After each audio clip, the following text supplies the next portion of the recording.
hopefully they don't have any issues getting back to their home country.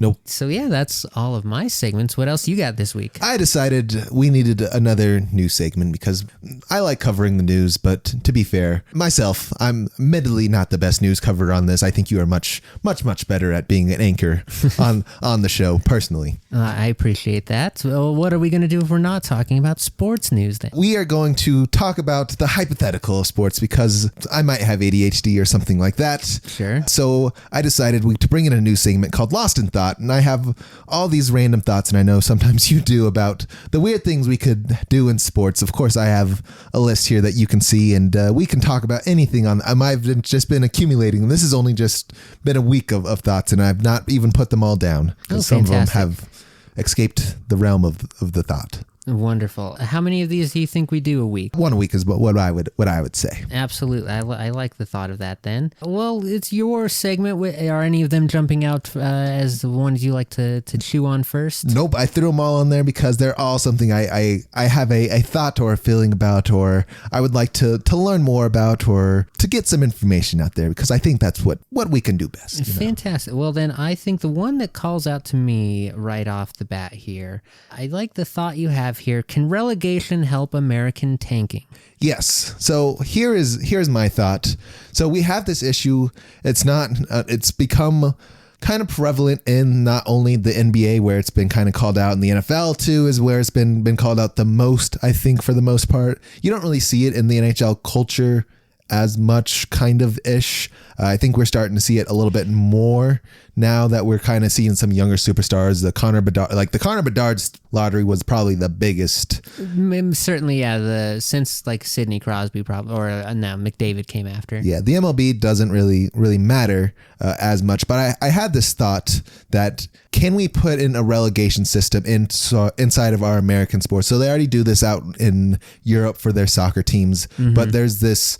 I like the idea of having some sort of relegation system. And what this does is, my idea is that you open up sort of these minor league systems, and it would introduce a lot more professional sports, if you will, around America, because there's not really a minor league professional football team. Like the UFL is starting to slowly become that. The MLB, we have one. The NHL, we have one. The NBA, we have the G League. But if you have individual owners of these teams and you are able to move teams up and down, there's less risk of teams tanking, because you have to figure out not only how to tank properly, but also be just bad enough to give yourself an opportunity to sort of get the prize at the end. Yeah, the balancing act is to be so bad that you don't win games, but not so bad that you can't fix yourself next season. Correct. Essentially. And what this also does is if you are lucky enough and good enough, you're able to buy in at, like, a Wrexham situation is where I sort of got this idea, where you can buy sort of at the bottom and work your team all the way up.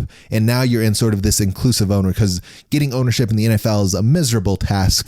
Yes. It's the same thing that goes for the NBA or the WNBA or any league here in America. It just seems tough to do. Like, to be part of the ownership group is a big ask, where if you work your way there, they can't really deny you. Yeah, absolutely. And it's certainly, I mean, it's a thing we've also discussed tangentially about.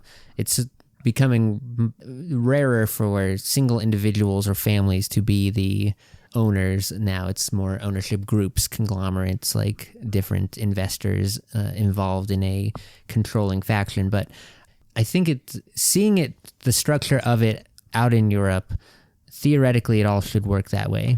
Yeah, the only tough piece is, like, well, now what do we do with the draft? Right, because the draft is a big thing that we have. Like, you don't really have a draft out in Europe. You have sort of these academies where you go find these young players and bring them on. Yeah, I'm not against the idea of an academy, but if we want to keep the draft, the idea I had is, like, now a player can enter his name into both drafts. So you're not good enough to be an NBA player, or someone doesn't see you as NBA talent, you can go down to be a G League or an NBA D2 or whatever it is. Interesting. So the draft is maybe a rolling situation. A little bit. If you think, depending on what your opportunity is, for some players, you might be an NBA lottery pick, where or you could be a very high pick. You can be a very high pick. You can be a cornerstone of a tier 2 team, which might be able to make themselves an NBA team. Right. Yeah, that would be an interesting way to have that as a potential sort of stepping stone system up into the pros as well, for sure. Because I think a lot of it has to do with the sort of commercialization as well of the differences between the leagues. The European side has the benefit of football being like a cultural expectation where we're gatherings of towns. Of course, we're going to put a team together, and of course, they're going to need to play against each other. So it means something to these towns, which I think is where I think the Americas benefit from. Because imagine, right, there is no major sport out in Nebraska where now you can have yourself a Nebraska NFL D3 team and they start to work their way up. And yes, I think if the Nebraska football team could earn its way just through sheer winning power up into the NFL, that would be huge for Nebraska. It's a huge thing. And I think that's where you can sort of ingrain it in the culture, because we all have teams that we're rooting for if you are a sports fan, whether you know it or not, throughout your city, because Nebraska does not have a professional team, but God, do they show out for Big Red and that volleyball team out there. Yep. And there are a lot of other small towns going around. The Albuquerque Isotopes are another one that come to mind, sort of some of these like minor league towns where you have a good following, allowing them to have the opportunity to make it into a professional team, I think is an opportunity they should be afforded to, because some of these teams, quite frankly, just don't belong in major league sports. I'm speaking from this not only as a Rockies fan, but looking around like all the other places there were years the Broncos would have been relegated out of the NFL. Broncos, for sure. Like there's a bunch of like the Nuggets had some really bad years. I think all of our teams have seen some dark days. Yeah, but there are teams that are like consistently bad all the time, like the Rockies. You have your Cleveland Browns, your Charlotte Hornets / Bobcats, whatever they want to call themselves, sort of the lineage that falls with them, that I think they need to, there's no way to punish them because they are one of the few 32 teams that get in, and they're the only thing you give to them is another opportunity to ruin another potentially bright player. Like, what happens if maybe another team, a team that is coming up from relegation, gets a Sam Darnold? Does he become who he is today? Or I was gonna say, that's, I think, the biggest thing that I would see. It then breaks the structure of like how MLB has it, where your AAA team feeds into your big league team.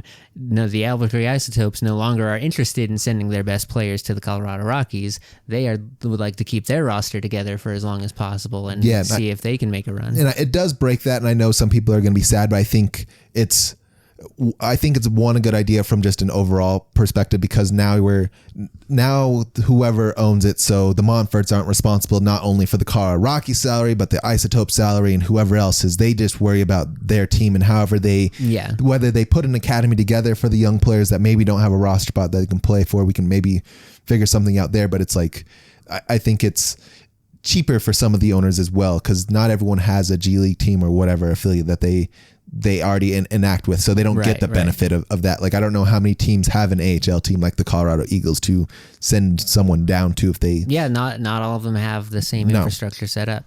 Yeah, I think the more I stir on this one, what I think it comes down to in an interesting fashion is it's sort of the relegation system codifies the sort of honor and pride you're supposed to have in performing for your team. Yes. That the American system lacks because it is driven by money. Correct. And that in that instance is why I think I would prefer if our infrastructure had been built around that relegation system, but in its current state, it would have to be kind of ripped down to the studs and redone. It's almost to propose this would be to be like proposing a salary cap to all the MLB players, but for the owners who kind of run the league. I think there is a huge benefit from here, especially if you're one of the top tier teams. So if you're even like the middling teams, there's a huge advantage for you because you're not paying you're not paying all these players. You're still getting all the same NFL benefits, and you are also sort of kicking out the teams that are,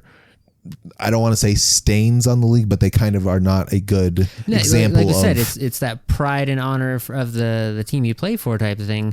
If you are consistently not winning any games in the league you're at, you don't deserve to play in them. Yeah, if there's going to be another team, let someone else see if they can have a crack at getting more than 2 wins. If there's a team, especially in a profit share organizations where you have to sheet off rows and sections of their stadium, they are also hurting you because they're not selling any tickets for the business overall.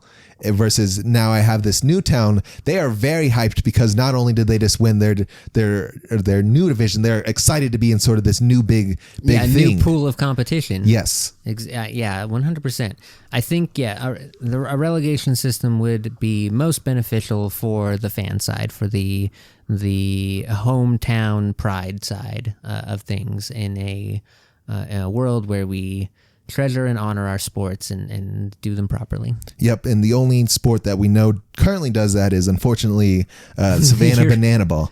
Oh, really? Yes, where they they truly only really care about like their fan base. They're like they take care of literally the tax on all their stuff. There's no fees for any of their like tickets or anything like that or shipping. They literally just want to get the product to the fans and deliver just a good product to the fans. And they say as we build and like I don't know what their stock looks like. I'm assuming it's selling out pretty consistently now that we'll sort of recoup all the money that we lose. That's no problem for us. Right. They don't pencil in the same sort of margins on players and whatnot as you do reprioritize in other factors. Yeah. And I mean, it, like we said, it seems to be working. Seems to be working right now. Well, fantastic. I think that's a fun one, and I think that one's going to keep spinning in my background for a little bit too. Probably we might have to revisit some of our lost in thoughts here. Welcome to my lost in thought, because you do get a little bit lost in how does this work and how can I actually, is this even feasible? Right. In a fun, idealistic dream world,